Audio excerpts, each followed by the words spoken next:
السلام علیکم دوستو۔ ایران کے کسی شہر میں دو بھائی رہتے تھے۔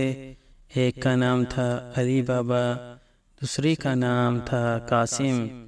ان دونوں کا باپ معمولی سا آدمی تھا جو تھوڑا بہت اس کے پاس تھا۔ اس نے مرنے سے پہلے دونوں بیٹوں میں برابر تقسیم کر دیا۔ اس لحاظ سے دونوں کا حال ایک جیسا ہونا چاہیے تھا، لیکن قسمت کے کھیل انوکھے ہوتے ہیں۔ قاسم نے جس عورت سے شادی کی اسے تھوڑے دن بعد ورثے میں ایک دکان جس میں ہر طرح کا مال تھا اور ایک گودام مل گیا جس میں عمدہ سامان رکھا تھا۔ دکان اور گودام کے علاوہ بھی بہت جائیداد ہاتھ آئی تھی۔ نتیجہ یہ ہوا کہ قاسم دیکھتے ہی دیکھتے اتنا خوشحال ہو گیا، اس کا شمار شہر کے امیر ترین تاجروں میں ہونے لگا۔ علی بابا کی شادی جس عورت سے ہوئی وہ اسی کی طرح غریب تھی، زندگی بڑی مشکل سے گزر رہی تھی۔ علی بابا کے پاس صرف 3 گدھے تھے۔ اپنا اور بیوی بچوں کا پیٹ پالنے کے لیے وہ روز جنگل جاتا جو شہر کے پاس ہی تھا۔ وہاں وہ لکڑیاں کاٹ کر گدھے پر لادتا اور شہر آ جاتا۔ لکڑیاں اونے پونے بیچ کر گھر کا خرچ چلاتا تھا۔ ایک دن کی بات ہے، علی بابا جنگل میں لکڑیاں چن رہا تھا۔ اتنے میں ایسے گھوڑوں کی ٹاپوں کی آوازیں سنائی دینے لگی۔ وہ ڈر گیا، اپنے 3 گدھوں کو چھپا دیا۔ پھر وہ خود ایک اونچے درخت پر چڑھ گیا تاکہ اسے کوئی نہ دیکھ سکے۔ تھوڑی دیر بعد چوروں کا ایک ٹولی نظر آئی۔ علی بابا تو ڈر کے مارے سہم گیا، لیکن خاموش رہا۔ وہ چور بڑے بڑے تھیلے لیے ایک پہاڑی کے سامنے رکے اور گھوڑے سے اترے۔ کی طرف منہ کر کے سردار نے کہا، کھل جا سم سم۔ پہاڑی کا ایک بڑا سا پتھر ایک دم ہٹ گیا۔ اس کے ہٹنے سے ایک غار کا منہ نظر آیا اور سب اس غار کے اندر داخل ہو گئے۔ اپنے اپنے تھیلے رکھ کر وہ باہر نکلے۔ نے پھر کہا، بند ہو جا سم سم، اور پہاڑی کا پتھر پھر سے برابر ہو گیا۔ بابا درخت پر چھپ کر سب کچھ دیکھ رہا تھا۔ جب چور کافی دور چلے گئے تو علی بابا آہستہ آہستہ درخت سے اترا۔ اسے بہت حیرت ہوئی۔ پھر چپکے سے پہاڑ کے سامنے آیا اور اس نے وہی الفاظ دہرائے۔ پہاڑ کا پتھر ہٹ گیا، وہ اندر داخل ہو گیا۔ سونے چاندی اور ہیرے موتی کی تھیلیاں دیکھ کر علی بابا کی آنکھیں کھلی کی کھلی رہ گئی۔ اسے اپنے آپ پر یقین نہیں آتا تھا کہ اس نے چوروں کے ایک اڈے کا پتہ لگا لیا ہے جس میں اتنی ساری دولت چھپائی گئی ہے۔ علی بابا نے جلدی اپنے 3 گدھوں پر بہت ساری تھیلیاں لادی۔ پھر غار کو بند کرنے کے لیے اس نے احتیاط سے وہی الفاظ دہرائے جو چوروں کے سردار نے کہے تھے۔ سم سم، غار فوراً بند ہو گیا۔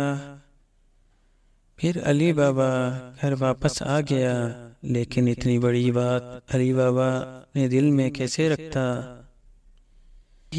اس نے سارا حال اپنے بھائی قاسم کو سنا دیا۔ قاسم کے دل میں لالچ پیدا ہوا۔ جلدی ہی سونا ہڑپنے کی بات سوچی۔ اگلے روز وہ 10 گدھے لے کر وہاں پہنچا۔ اس نے وہ الفاظ دہرائے جن سے غار کھل گیا، اندر گیا، اور پھر وہی الفاظ دہرائے جن سے دروازہ بند ہو گیا۔ سارا سونا اکٹھا کرنے کے بعد وہ اب بھول گیا کہ کیا بولنے سے دروازہ کھلتا ہے۔ وہ پریشان حال اسی پہاڑی کے اندر پڑا رہا۔ جب رات ڈھلی تو قاسم کی بیوی بہت پریشان ہوئی۔ بیوی نے علی بابا کو بتایا کہ قاسم ابھی تک نہیں لوٹا۔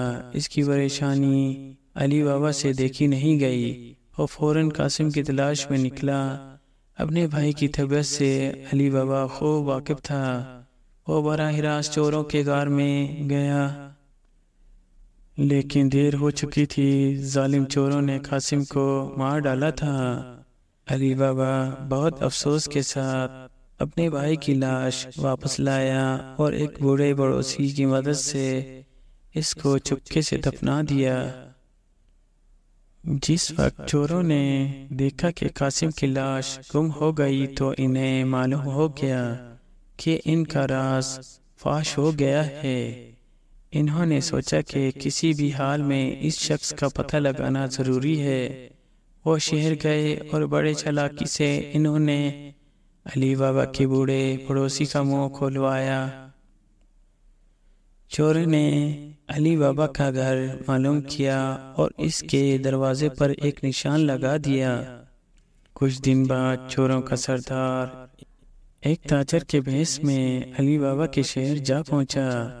اس کے ساتھ 40 بڑے بڑے گملے 20 گدھوں پر لدے ہوئے تھے۔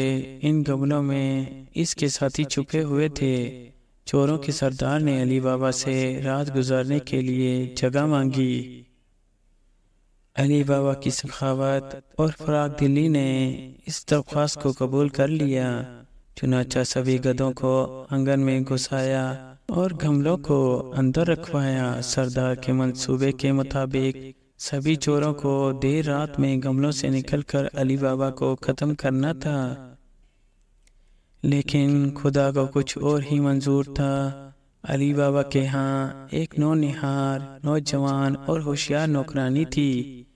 اس نے جب ایک گملے کا ڈھکن اٹھایا تو اندر سے ایک آواز آئی، کیا وقت ہے؟ لڑکی نے بڑی دلیری سے جواب دیا، ابھی نہیں۔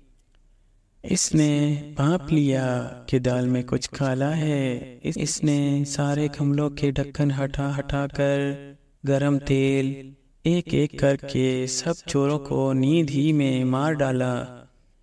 جب صبح ہوئی تو سردار اس امید پر آیا کہ اس کے ساتھی اپنے کام کے لیے تیار ہو جائیں گے، مگر جب اسے پتہ چلا کہ اس کے سب ساتھی مارے گئے ہیں تو وہ فوراً رفو چکر ہو گیا۔